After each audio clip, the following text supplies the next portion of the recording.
트럼프 대통령 취임 후 첫 선거이자 사실상 내년 11월 중간선거의 전초전인 지방선거에서 민주당이 압승을 거뒀습니다.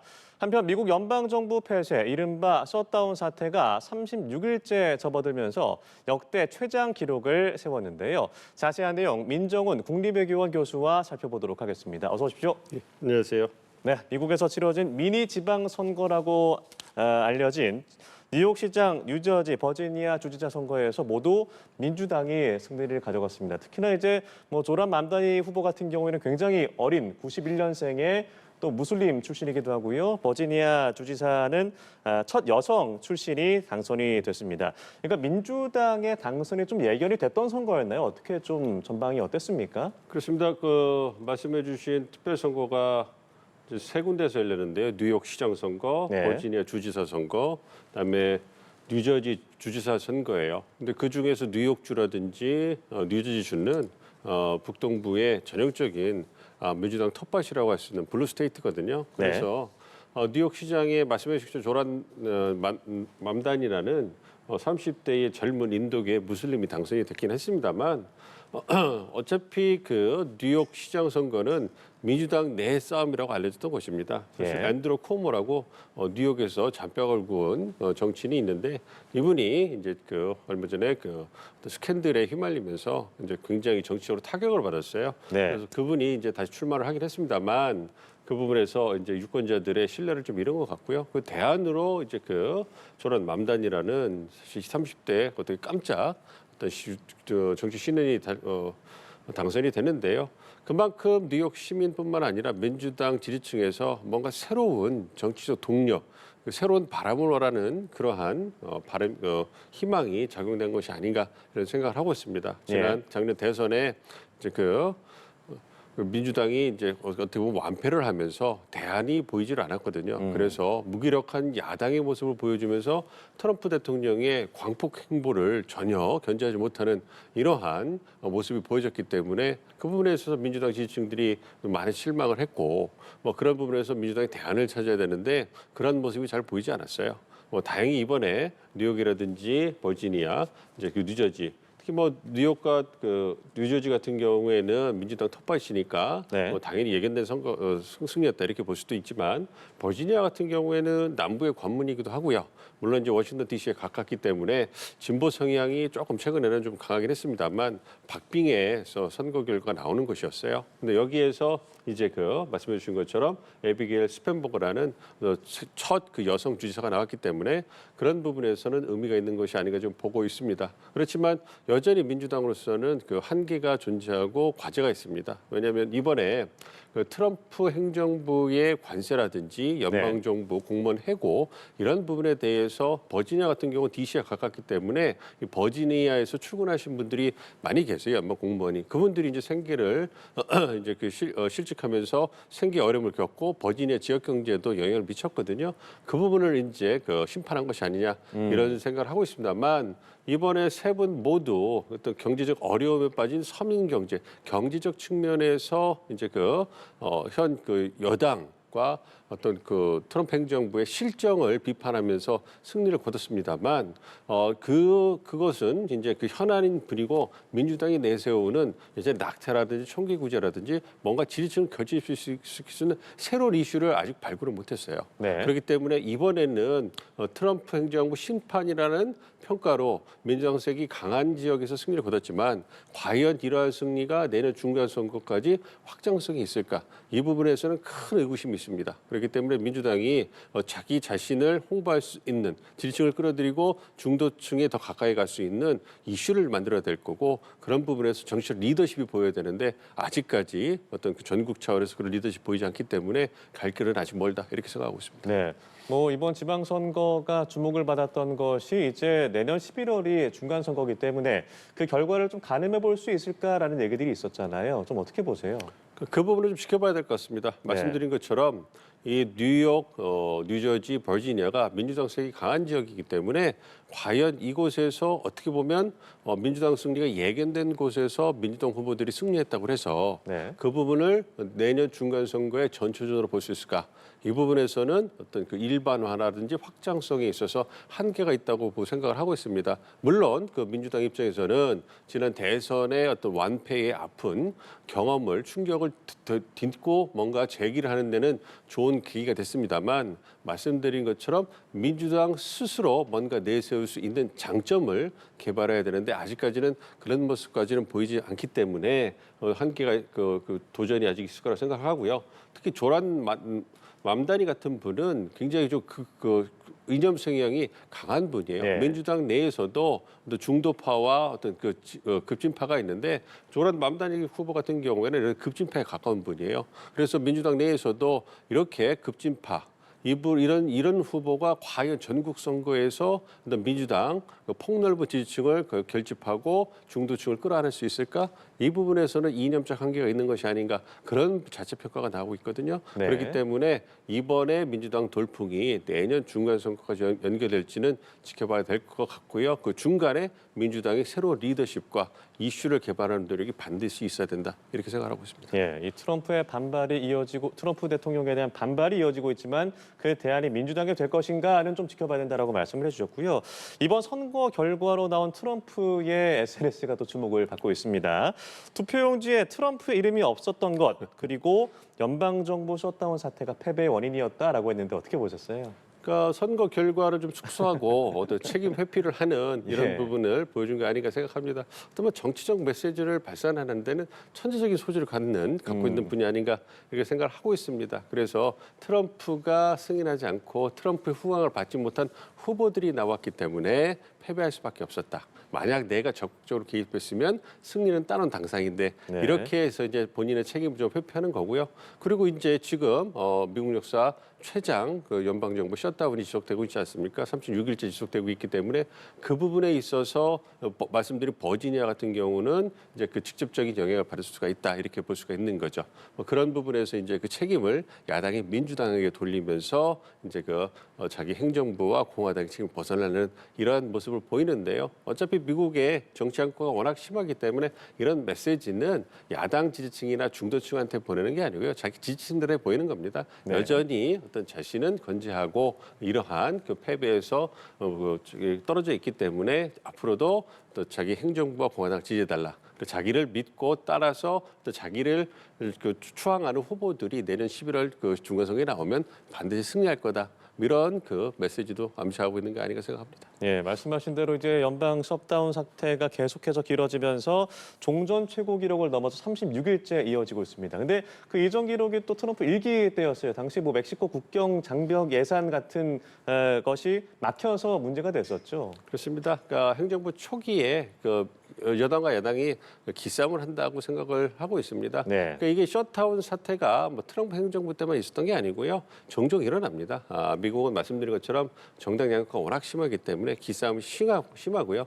좀 쟁점 법안을 두고 좀 으르렁거리고 거의 그 의원들이 자기 당 리더십의 결정을 따라가지고 이제 같이 충성적으로 투표를 하기 때문에 사실 협치가 일어나기 어려운 구조를 현재 보이고 있습니다. 네. 그런 상황이기 때문에 아무래도 그런 측면에서 이제 그 오바마 케어라고 하는 미국의 건강보험 보조금 지급에 있어가지고 트럼프 행정부가 이 보험 관련된 복지 예산을 많이 깎았어요. OBBA라고 그래서 하나의 꼭 아름다운 법안에서 보면 자신이 자기 그 행정부가 중점적으로 추구하는 이민이라든지요, 국경, 여타 이런 부분에 그 예산을 많이 늘리고 인력을 충원하면서도 그 보건이나 복지 이런 부분의 예산, 교육의 예산은 많이 축소를 시켰거든요. 네. 그 여파로 이제 오바마 케어 보조금을 지급하는 이러한 규모 적자가 줄어들면서 이 보건이나 복지 같은 경우는 그 야당 민주당의 어떤 그 주요 어떤 그 성과 아니겠습니까? 오바마 대통령이 민주당 대통령이기도 하고요. 그래서 이제 그런 부분에서 이제 그 여당과 야당의 어떤 그 힘겨루가 벌어지고 있는데 이러한 부분이 이번에 중간 선거에 전철을 할 수 있는 특별 선거까지 진행되면서 아무래도 여당과 야당 모두 선거의 승리를 위해서 약한 모습을 보기는 어렵다고 생각합니다. 그래서 기싸움을 이어왔는데 이제 선거가 끝나고 이제 워낙 그 셧다운이 길어지다 보니까 또 국민들의 원성이 높아지고 있거든요. 그렇게 되면 여당과 야당 모두 거둬 자유로울 수가 없습니다. 네. 그렇기 때문에 조만간 특별 특별 단기 임시 법안 통과를 통해 가지고 셧다운 사태가 마무리되지 않을까 예상을 하고 있습니다. 예, 트럼프가 셧다운 사태를 돌파하는 방식이 또 독특한 게 이 필리버스터를 폐지하라고 촉구를 했습니다. 그러니까 상원 의원 100석에 이 필리버스터를 종결하기 위한 투표 의결 정족수 60표를 이제 단순 과반 51표로 낮추라는 법안을 추진하라고 강력하게 추진하고 있는 건데 이게 핵 옵션이라고 불리고 있더라고요. 여론이 좀 어떻습니까? 그러니까 이게 좀 지켜봐야 될 것 같습니다. 이건 예. 여당 연방 상원 내에 어떤 역학관계에 따른 건데요. 그러니까 미국에서 그 법안을 통과시키려면 연방 상원, 하원, 양원제로 돼 있지 않습니까? 예. 그러면 연방 상원에서도 법안이 통과돼야 되고 하원에서도 똑같이 통과되고 그것이 대통령한테 가서 대통령이 서명을 했을 때 법이 됩니다. 그렇기 때문에 그런 절차를 거쳐야 되는데 이 필리버스터라고 하는 거는 이거 연방 상원에만 있는 겁니다. 하원에는 존재하지 않고요. 상원에만 있어서 어떤 연방 상원에서 법이 통과될 때 무제한 토론을 할 수 있는 권한을 그 상원의원들한테 줍니다. 그랬을 때 이제 이러한 무제한 제한 토론을 하면 그게 이제 법안의 어떤 통과를 지연시키는 수단으로 사용이 되는데요. 네. 이걸 끝내기 위해서는 어떤 그러한 필리버스터를 종결할 수 있는 클로처라는 걸 발동할 수 있는데 그게 발동되려면 또 60명, 3분의 2의 3분의 2가 아니고요. 그 5분의 3의 찬성 투표가 필요합니다. 60표가 필요한 거죠. 네. 원래 법을 통과하실 때는 51표만 있으면 되는데 상원에서는 독특하게 필리버스터 제도가 있기 때문에 60표가 필요한 거예요. 그렇기 때문에 이번에도 공화당이 임시법안을 통과시켰을 때 공화당 의원들이 상원 의원들이 똘똘 뭉쳐가지고 54표의 찬성표가 나왔는데 필리버스터에 대한 어떤 우려 때문에 이제 진행을 못 시키고 있는 겁니다. 그거를 갖다 막기 위해서 대통령이 클로처를 발동시키 60표가 필요한데 공화당 의원이 53명 이 정도밖에 되지 않기 때문에 어려운 거예요. 그러니까 이제 그거를 이제 필리버스터를 막고 어떤 그런 법안 토론 방해하는 것을 종결시킬 수 있는 방법이 두 가지가 있습니다. 하나가 이제 뉴클리어 옵션이라고 말하는 지금 말씀하신 부분이 있고 또 하나는 버짓 레컨실레이션이라고 해서 예산 조정 절차가 있습니다. 그런데 이 예산 조정 절차는 어떤 예산이라든지 세금 관련된 법안, 재정적인 부분에 관련된 것만 할 수 있기 때문에 이건 좀 어려운 거예요. 그러니까 네. 그 대안으로 뉴클리어 옵션이라고 해가지고 이 뉴클리어 옵션이 발동이 되면 말씀드린 것처럼 60표의 어떤 필리버스터를 종결시키기 60표가 필요한데 뉴클리어 옵션이 발동되면 51표만 있으면 되게 만드는 겁니다. 근데 이게 뉴클리어 옵션이라고 불리는 그 배경이 있습니다. 이게 핵 옵션이라고 얘기하는 건데 네. 핵을 쓰게 되면 우리가 얘기하는 게 상호 확증 파괴라는 게 있습니다. 그러니까 내가 핵을 쓰면 상대방도 핵을 쓸 거다. 이거에 우려와 어떤 의구심이 있는 거죠. 그렇기 때문에 어떤 견제의 균형이 공포의 균형이 작용하면서 핵을 못 쓰는 건데 이것도 연방 상원에서 똑같이 작용한다는 거죠. 만약에 이번에 공화당에서 핵 옵션을 발동하면 이게 정권이라는 게 의회 권력이라는 게 영원할 수가 한쪽에만 영원할 수가 없잖아요. 나중에 민주당이 다수당이 되면 똑같이 우리에게 핵 옵션을 써서 보복을 할 거야. 이러한 우려가 있는 거죠. 그러니까 의회 내에 불분율이 있는 거예요. 그래서 핵 옵션을 쓰면 이게 나중에 자기한테 돌아올 수 있기 때문에 안 쓰는 부분인데 네. 2010년도에 오바마 행정부 때 너무 공화당 상원에서 이제 장관들 인선을 지연시키니까 그때 이제 핵 옵션을 쓰면서 돌파한 적이 있거든요. 근데 굉장히 예외적인 겁니다. 그렇기 때문에 이번에 어떤 이러한 셧다운을 끝내기 위해서 공화당이 연방 상원 공화당이 어떤 뉴클리어 옵션을 쓸 가능성은 크지 않다고 보고 있습니다. 예, 트럼프의 또 하나의 걸림돌 하면은 관세 정책에 대한 연방 대법원의 이 결과일 텐데 일단 1, 2심에서는 트럼프의 상호 관세 이 권한이 좀 대통령 권한을 넘어선 행위다라고 봤고요. 일단 상고심 변론기를 하루 앞두고 트럼프 대통령은 나라의 생사가 달린 일이다라고 정부의 손을 들어달라라고 호소를 했습니다.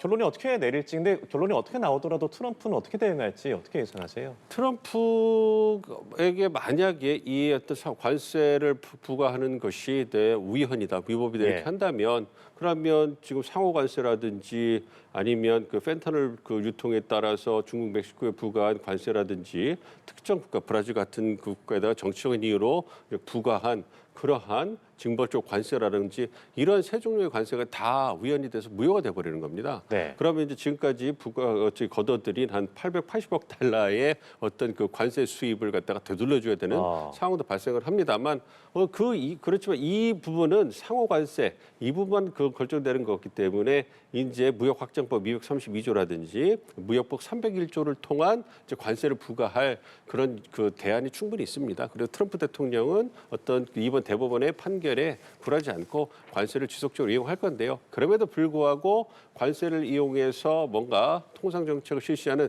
대통령의 권한에 상당한 그러한 그 제약이 될 거기 때문에 이 부분에 있어서 트럼프 행정부가 승리하기를 간절히 원하는 거죠. 뭐 1심, 2심에서는 이 그 상호 관세라든지 관세를 발동하는데 국제비상경제권한법이라는 게 근거로 사용이 되는데 네. 이 부분이 권한 남용이다. 그러니까 그 관세 오랜 기간의 무역시 적자 상태가 이게 국가 비상 상태로 규정할 수 있느냐, 그게 어렵고 관세를 사용하는 것은 의회의 고유 권한이기 때문에 이거를 발동하는 것은 행정부가 권한을 확대해서 남용한 거다, 이러한 판결이 났어요. 네. 근데 이제 마지막 3심인 연방 대법원에서의 판결이 어떻게 될지 봐야 되는데, 법리적으로 본다면 1심, 2심 판결을 쫓아서 위헌이다 이렇게 판결이 날 가능성이 있지만, 정치적인 판결도 정부적인 판단도 대법원이 할 가능성이 있기 때문에, 특히 6대3으로 연방 대법원이 보수 성향이 강하기 때문에 좀 지켜봐야 될 것 같습니다. 저는 개인적으로는 이것이 만약 연방 대법원에서 네. 위헌으로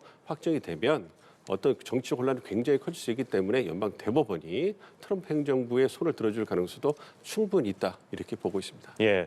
뭐 그리고 또한 뭐 이번 에이펙 계기로 북미 정상회담이 이루어지지 못했습니다만 국정원에 따르면 물밑 협상이 좀 있었고 내년 가능성도 나오고 있습니다. 근데 그런 와중에 미국이 이제 북한에 제재를 가하는 이런 행위들이 있어서 뒤끝을 좀 보이는 게 아닌가라는 얘기도 있거든요. 내년 이 북미 대화 가능성에 대해서는 좀 어떻게 전망하세요? 북미 대화 가능성은 굉장히 높다고 보고 있습니다. 예. 이번에도 김정은 위원장이 북미 간의 정상회담에는 좀 거절을 했지만 그 와중에 상당히 고심을 하면서 많은 대비를 했다는 정황이 보여주고 있습니다. 북미 간의 실무 접촉도 꽤 있었다는 얘기도 있기 때문에 그러한 부분이 향후 있을 북미 정상회담 재활성화를 위한 군부를 뗐다, 이렇게 생각을 하고 있습니다. 그리고 트럼프 대통령이 여전히 강하게 김정은 위원장을 만나는 것, 그리고 우리 정부도 그러한 트럼프 대통령의 정책 행보를 적극적으로 지지하고 있기 때문에 국정원에서 오늘 브리핑을 한 것처럼 내년 3월, 4월, 특히 내년 4월에 트럼프 대통령이 중국 방문하기로 예. 예정이 돼 있기 때문에